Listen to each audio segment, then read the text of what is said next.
According to the teams, NASCAR is making zero progress on the charter agreement, so let's get into it. Coming up next.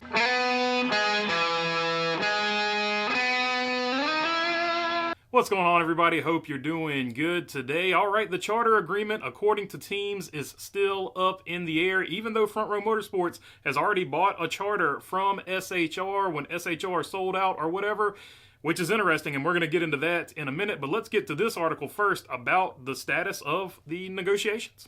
NASCAR and its teams appear to have made no progress in extending their charter agreement, says Nick Bromberg, senior writer for Yahoo Sports. The 2024 NASCAR Cup Series season is nearly halfway over, and there's no agreement in place to extend the charter agreement between NASCAR and its teams. The teams aren't very optimistic about the state of negotiations either. There's been little progress made between the two sides in recent months, and a breakthrough doesn't appear imminent. So let's just start off with the first part of that quote there. It's halfway through the season. They've been working on this since last year, and they're not near an agreement. That's probably the most concerning thing. What have they been doing in the meantime? What we do know that they've been doing is the teams have skipped a meeting. NASCAR itself has skipped a meeting when everybody was supposed to come to the table. So we know that there are some games being played, but there are just breadcrumbs here and there, and they're dropped from this source and that source, so you don't really know what to believe from one side or the other. But this fact does remain that the teams will repeatedly say that they're not optimistic about getting a deal done. And I tend to believe that because, well, we're this far along, halfway through this season, and they had all of last season to work on it as well, and we still don't have an agreement. Among the complaints, the France family, which owns NASCAR, a private company, still won't budge on making the charters permanent. The series made rollbacks from previous offers, and proposals now includes a provision that would allow the France family to purchase charters, which are made the heart of the series' business model. When team owners pushed back at NASCAR owning and operating race teams, they said they were sternly informed it is no different from IndyCar, which is owned by Roger Penske, who also fields 3 cars in that series. It also noted that NASCAR owns IMSA Sports Car Series, and one of the teams is owned by Chairman Jim France. So let's look at the first part of that. The teams want the charters to be permanent, and then NASCAR says that the charters are the key factor in the negotiations. The charters are the biggest part of the business model going forward, but NASCAR doesn't want to make the charters permanent. In fact, if you remember a few months ago, Jim France said he wanted to get rid of the charter system, or maybe that was a negotiation tactic that they were thinking about getting rid of the charter system altogether.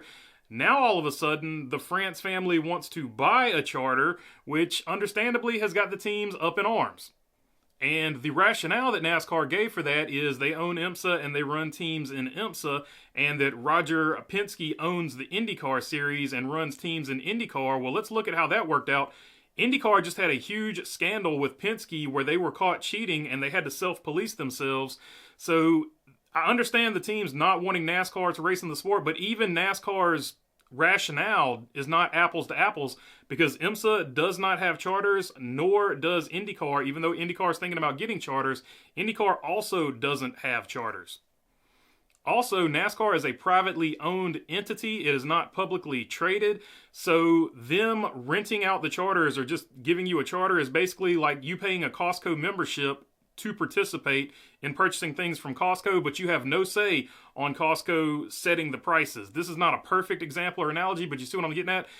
Like, if the teams had a permanent charter, they would have a piece of NASCAR. So that would not only relinquish control, but that would relinquish some of NASCAR's profits. So from NASCAR's perspective, that's why they don't want the charters to be permanent. But then they want to buy a charter as well. Even, I guess they're trying to show them that the charters are always going to be there. But it gets sticky. It's a weird situation. Teams have borne the brunt of increasing costs in recent years as NASCAR introduced a new car in 2020 that included spec parts from NASCAR-approved suppliers. The car that has been tweaked multiple times already, and every rules adaptation results in more costs. Throw in a sponsor environment that is tougher and tougher for teams to navigate, and you can understand why teams would like to be self-sustained and rely less on sponsorship dollars to cover their budgets. NASCAR, as you can imagine, is not too keen on cutting their share of the money that it and its tracks receive. So sort of to round out my previous thought, NASCAR owns half of their tracks and they have to work with SMI on the other half of the tracks. that could be the big reason why they don't want the teams to have that similar situation that the tracks have. The tracks have a lot of control, a lot of influence, and a lot of sway on these TV deals, and if NASCAR makes the charters permanent, that would essentially make the NASCAR teams permanent members of the NASCAR group. They would have to be at the table when those negotiations go on. So that part of the quote right there, you understand where the tension is coming from now and why NASCAR might not want to relinquish that control. But now back to the first part of that quote.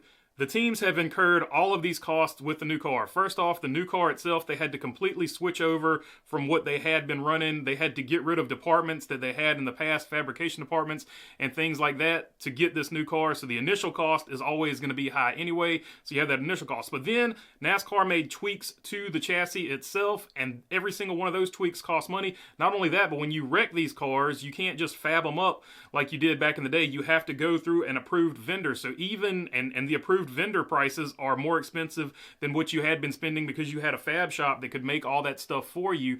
So not only when just if you replace worn out parts, not even a wreck, that's more expensive.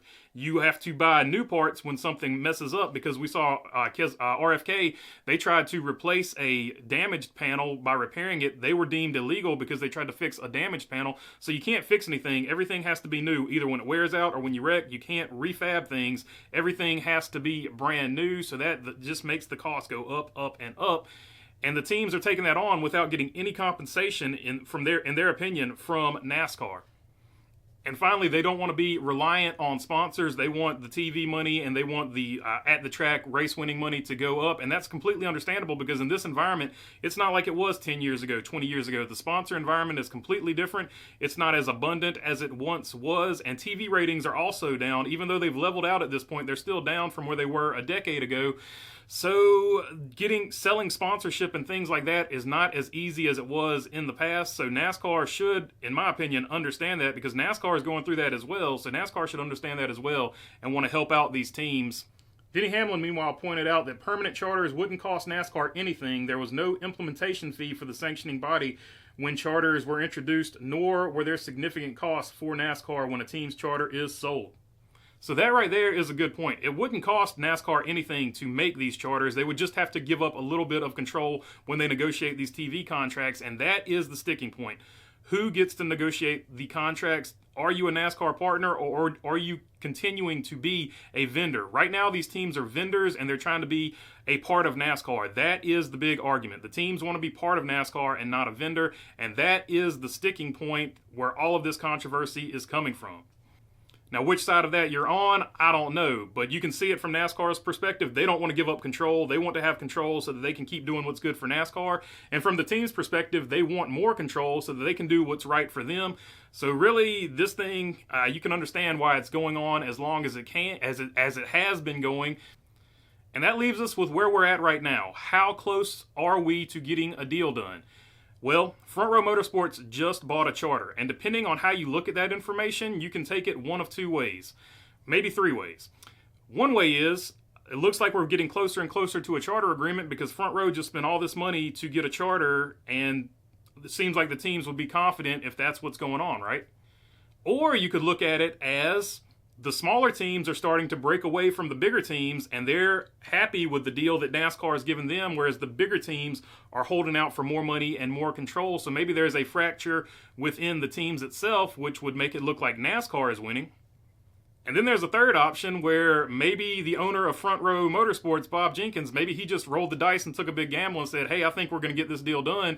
And while we're having labor strife right now, I feel like I can get this charter at a lower price than I normally could. So I'm just going to roll the dice and gamble here and get that charter while it's not as lucrative as it could be once NASCAR signs whatever the charter agreement deal is going forward. That's the third way of looking at it, and to me, I think that's actually what happened, but you never know. That would be the side that I lean toward, because to me, that seems like the best business move. You think NASCAR is going to go forward, you think the sport's going to continue, and you're getting this charter at a discount relative to other charters that have been bought. That's the way I take it, but it's all up to interpretation. Would love to know what you guys have to say about it down below.